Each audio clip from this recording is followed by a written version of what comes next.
I was cleaning out my den recently, and I found a keychain fob back from 1974.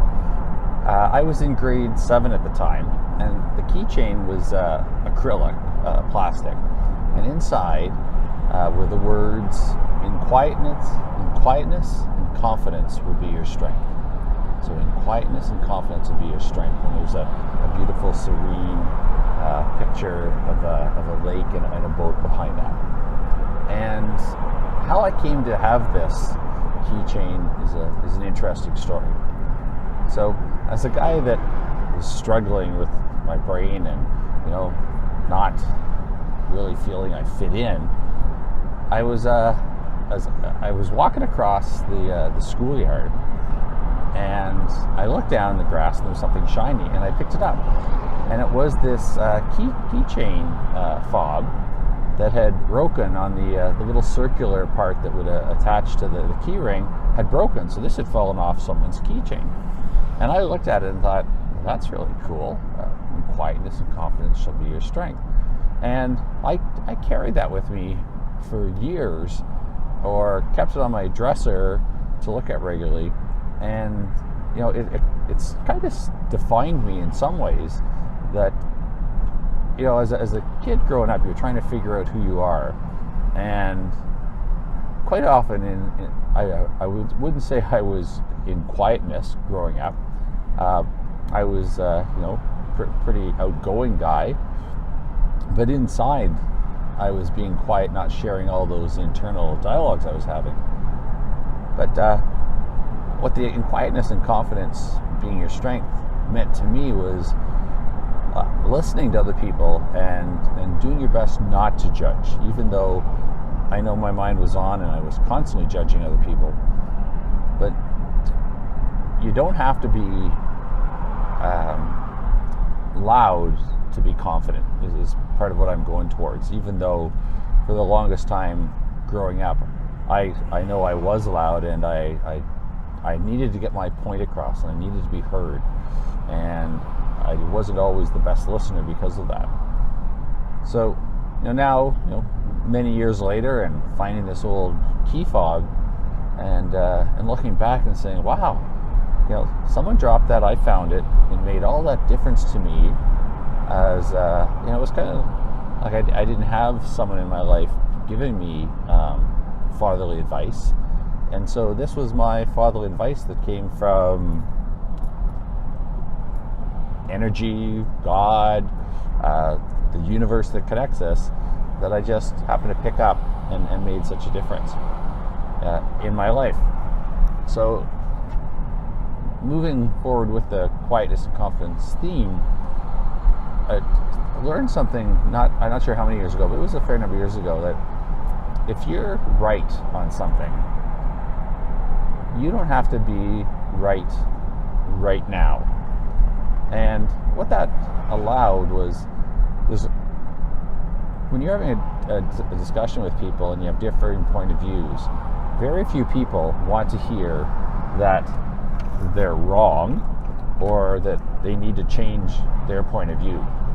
And so letting other people, first of all, have their say and listening to them. So being confident enough to be quiet, to listen to people and without having to push your view on them.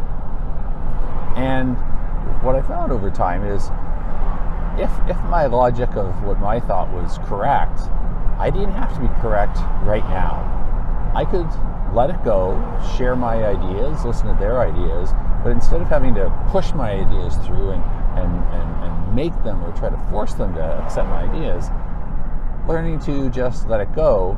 And if your idea was a good idea, it's going to be a good idea later on, so you don't really have to push right now.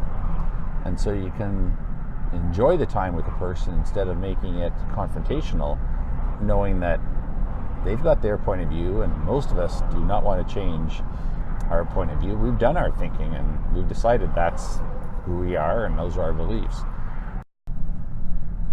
As I was cleaning out that drawer and found the keychain, quietness and confidence will be your strength, I had some music on in the background, and Tim McGraw song came on. Always be humble and kind.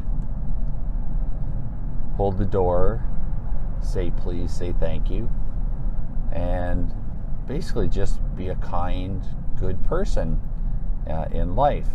And I liked always be humble and kind even more than in quietness and confidence will be your strength, because of the focus on the kindness. One thing that we really need to do to help people get through the depression, anxiety, is to be kind to them. It's not to judge them, unconditional acceptance, and to listen to them and hold them if they need to be held. But we just need to have that kindness. And that kindness is so powerful. Robin Williams was known for speaking about kindness. Like, he used humor, and he had his own monkeys and squirrels going through his brain that, he used humor to help make a difference in people's life and brighten people's life. Eventually those monkeys in his brain got to him, and he died from depression by suicide. But he made such a difference of being kind. And you think back to Robin Williams, and he was just such a nice guy. And I think that's so powerful. Just be kind. And the being humble part is, kind people and successful people can be humble because they know and they're confident in themselves. And so you can be humble, and you don't have to be bragging and boisterous and things like that.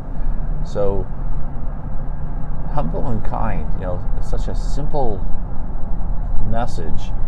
So I think I'm going to look for a keychain. I'm going to look across the grass. Hopefully I find one soon that says always be humble and kind, and I'll carry that one in my pocket from now on. That's all for now.